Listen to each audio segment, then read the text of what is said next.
వర్మ గారు ఇదంతా చేస్తున్నది ఆయనకి ఇంతవరకు ఇంకా మంత్రి పదవి అనేది ఇవ్వలేదని చెప్పేసి నాకు ఈ గొడవంతా చూస్తే అర్థమైంది అదొకటే అన్నట్టు. ఆయనకు చంద్రబాబు నాయుడు గారు పిలిచేసి ఒక మంత్రి పదవి ఇచ్చేస్తే ఆయన గమ్మున కూర్చుంటారు. దాని గురించి ఇదంతా చేస్తున్నారు. ఇప్పుడు పవన్ కళ్యాణ్ గారు ఆల్రెడీ హాస్పిటలైజ్ అయిన ఇప్పుడు దాని మీద స్పందించడానికి కానీ ఆయన ఆరోగ్యాన్ని పాడు చేసుకొని ఇటువంటి ఏవో చూసుకుంటూ కూర్చోవడం అయితే కూర్చోలేడు. ఆయన ఆ విషయం ఆయన క్లియర్ తెలుసు. ఆయన లేనప్పుడు ఇటువంటి చేసేసి పార్టీ పరంగా కానీ లేదా రాష్ట్రపరంగా కానీ ఏదో హైప్ తెచ్చుకుందామని చెప్పి ఆలోచిస్తున్నారు వర్మ గారు నేను మీకు చెప్పదలుచుకుంది ఒకటేనండి. అటు టీడీపీ అయినా కానీ ఇటు జనసేన అయినా కానీ రెండు పార్టీలు కూడా ఒక రకంగానే ఆలోచిస్తున్నాయి. ప్రజలను అభివృద్ధి పదంలో తీసుకెళ్దామని చెప్పేసి ఇప్పుడు మీరు పోస్టర్ మీద బొమ్మ లేదు అని చెప్పేసి అది పెద్ద ఇష్యూ చేయాల్సిన అవసరం లేదు. ఆ పోస్టర్ మీద బొమ్మ అనేది 10 నిమిషాల్లో ప్రింట్ అవుతుంది. మీరు ఎవరికైనా చెప్పి మీ అందరూ మీరు తెప్పించినా కూడా మీకు ఇంకా గౌరవం అనేది పెరిగేది.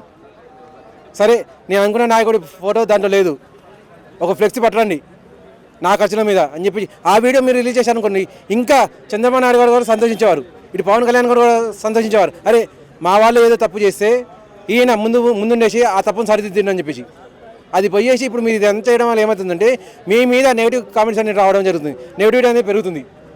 వర్మ గారికి మీకు చెప్పదలుచుకుంది ఒకటేనండి, మీరు దయచేసి కుమ్ములాటలు మాత్రం స్టార్ట్ చేయకండి.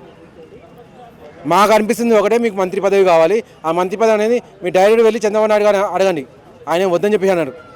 మీ 70,000 మెజార్టీ అంటారా 80,000 మెజార్టీ అంటారా అది మీరు ఇప్పుడు ఉన్నా లేకపోయినా పవన్ కళ్యాణ్ గారు అనేది నెక్స్ట్ టైం ఖచ్చితంగా గెలుచుకుంటారు. సరే ఫస్ట్ టైం అనేది మీరు చేసిండ్రు కాదంటలేదు.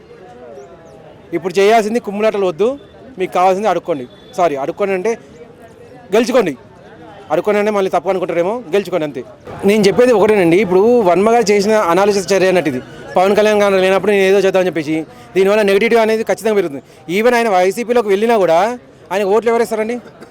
ఇప్పుడు రెండు పార్టీలను చెడు చేద్దామని చెప్పి ఆలోచించిన పర్సన్కి రేపొద్దున ప్రజలు ఓటేస్తారా? తన ఓటు పర్సంటేజ్ ఎంత ఉన్నా కూడా వాళ్ళలో 50% అనేది ఆటోమేటిక్ తగ్గిపోతారు నెగిటివ్ వచ్చిందంటే.